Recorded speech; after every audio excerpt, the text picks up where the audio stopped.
Hello class, Andy Nguyen here. Today I'll be talking to you guys about legal issues in kinesiology, specifically in the athletic training profession, as that is my facility of choice that I decided to conduct my research on.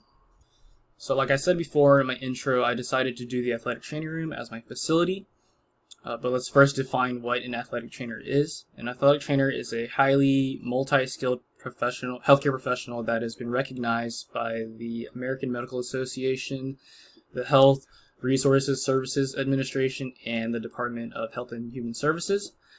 You'll primarily see us in school settings such as the universities, colleges, or community colleges, or high schools, where we'll be working with student athletes. Or you'll start to see us in other settings such as the military, the hospital, private clinics, or even with companies such as like Amazon or Disney. But what happens in the athletic training room, that's where a lot of our examination, our diagnosis, our treatment, and our rehabilitation of injuries, both acute and chronic, and other medical conditions.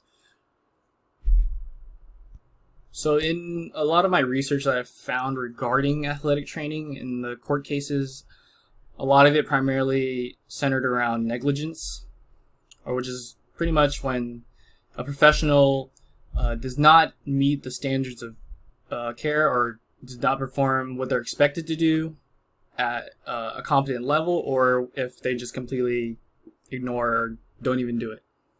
So an example of this would be in the case of Wayne Jones III versus the state in 2019. Unfortunately, Wayne Jones III of Tennessee State was a cornerback.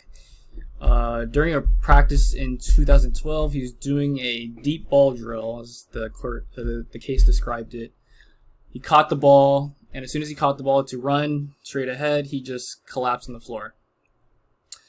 Initially, the athletic trainer on site, Monroe Abram, he comes out to evaluate him, and during his evaluation he finds that Jones he still maintained a pulse and a breathing pattern.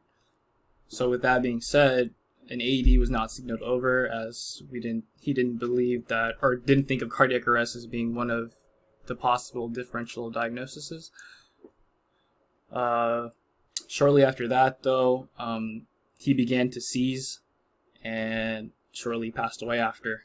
But then the plaintiff's parents, or the plaintiffs are Jones's parents, and they filed claims of negligence against Tennessee State, stating that they failed to establish an efficient emergency action plan or train their personnel in performing the emergency action plan, therefore resulting in his death. However, the court dismissed the negligence claims after the autopsy revealing that he had a scar tissue in his heart that was messing with his heart rhythm. So the expert testimony revealed that even with the AED, it would be a low chance of survival rate or resuscitation rate. But yeah, because of that heart tissue thing, they dismissed it, and it wasn't at fault of the schools or the athletic trainers, as he performed everything in a competent manner as any other athletic trainer would. And to avoid a situation like this, the NTA also posts position statements every now and then that are based on current evidence. So it is an evidence-based, like, suggestions or guidelines on how to handle certain situations. In this case, this is the preventing sudden death in sports. This covers other conditions too, like asthma attacks and cardiac arrests and other conditions such as that. Another case of negligence brought here is in Wani versus George Fox University. This is where Samuel Wani, the plaintiff, sustained a hand injury during his time at George Fox in 2015. He claims that he is suffering from chronic lingering symptoms following the injury, in which that he believes the athletic trainer Boughton provided a incomplete assessment or a faulty assessment in which he didn't get the correct diagnosis of the injury. However, when Botten brought his progress notes, initial assessment, or evaluation notes to the court, and it was reviewed, the court, or the board, Oregon's Board of Athletic Trainers, ruled that he performed at a competent level of the Oregon athletic trainers, and the court ultimately dismissed the cases because of that, or the negligence claims because of that. And to mitigate a situation like this, the BOC, which is the Board of Certification, they are the credentialing agency that provides certification for athletic trainers and nationally. They provide a standard of professional practice that are pretty much guidelines on how athletic trainers should work and what their scope of practice is as well. Okay, so another example of negligence arises in MT versus Peterman in 2019, in which a high school football athlete, MT, at Penn Hills High School demonstrated signs and symptoms of heat illness during a heat acclimatization practice in 2015. The plaintiff ultimately lost consciousness and began to seize on the car ride home after being picked up from his mom. After that, he had to be transported to the hospital, and in which they determined that he suffered from muscle breakdown due to severe dehydration. The court actually ultimately dismissed the case of negligence due to the plaintiff's failure to provide a certificate of merit. A certificate of merit is a document that a plaintiff must bring to another person of equal stature relevant in the case and determine that did the defendant meet the standard of care or duty or act accordingly. They have to provide that document within 60 days, especially if it's a professional liability case. So in order to avoid a situation of like heat illness and poor management of it, the NSA posts a position statement on exertional heat illnesses, in which it covers illnesses from heat cramps, heat stroke, heat exhaustion, other stuff like that, and how to properly manage those. Okay, and here we have some employment issues. We'll start out with some age discrimination in Marquez versus Albuquerque Public Schools. We find 49-year-old plaintiff Barbara Marquez filed claims of unlawful discrimination following the denial of an athletic training position at Volcano Vista High School. She claims that the chosen candidate was unqualified and that she was being discriminated on the basis of age and sex. The chosen candidate was a recent graduate from University of New Mexico. The plaintiff has been serving for the Albuquerque Public Schools since 1990 to current or whenever, or till 2016 as the case was stated or mentioned. She served as a teacher and athletic trainer at multiple schools within the district. The defendants proved that Enrique was a qualified candidate due to, or therefore that would eliminate them from age discrimination. However, because he was a male, the sex discriminations tagged along, so was granted.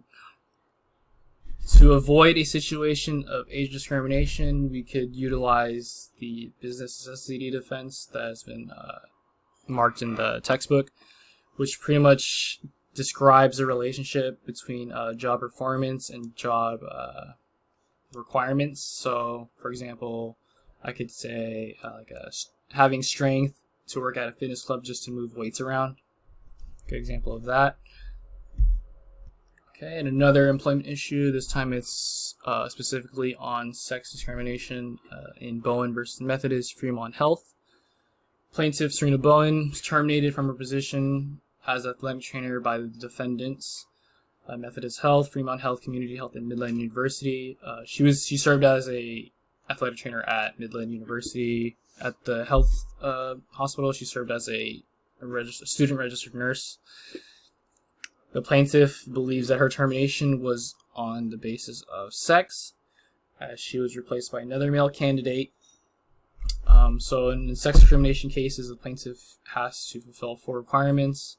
She has to prove that they're a member of a protected class, they are qualified for the job, they suffered an adverse employment action, and present evidence that makes inference to sex discrimination.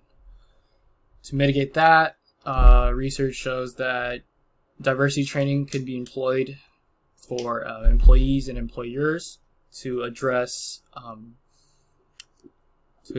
biases about sex and address them again, or through the use of initials on the applications, just to maintain gender ambiguity and eliminate the possible gender bias from the hiring process.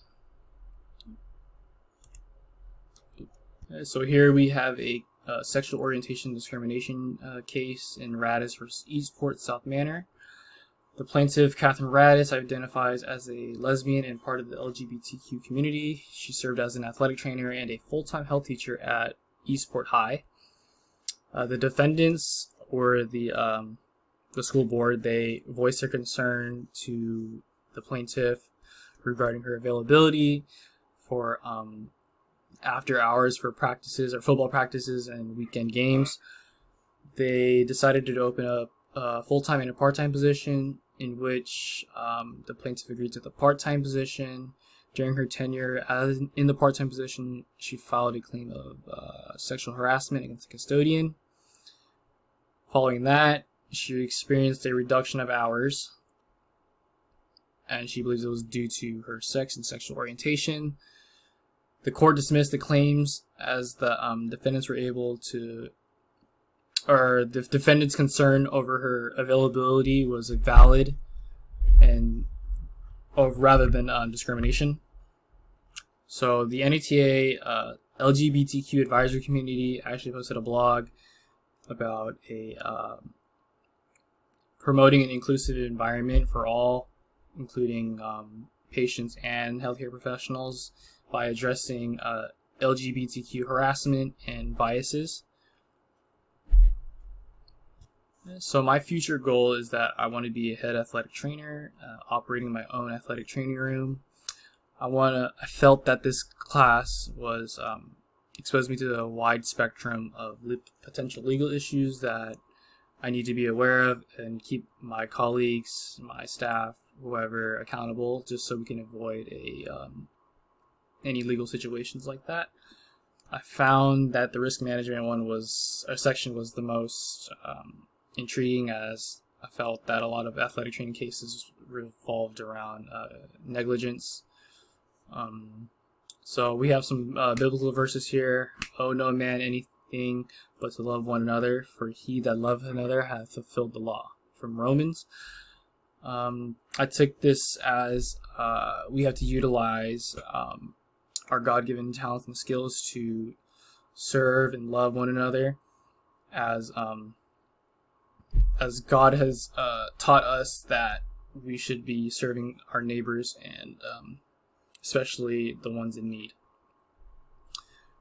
The second verse I found was, do nothing from selfish ambition or conceit, but in humility count others more significant than yourselves. Let each of you look not only to his own interests, but to the interests of others. This one, I felt that we shouldn't push our own agendas in our work. Instead, our emphasis should be on the needs of others, as we should cater to their interests, and their interests should be our interests. And the last one I have is from the Corinthians. Now these things happened to them as an example, but they were written down for instruction, on whom the end of ages has come. This is just taking advantage of our precedent cases to guide ourselves to avoid potential legal issues. Thank you guys. This is my presentation. Here's my references, and Hope to see you guys again. Thanks.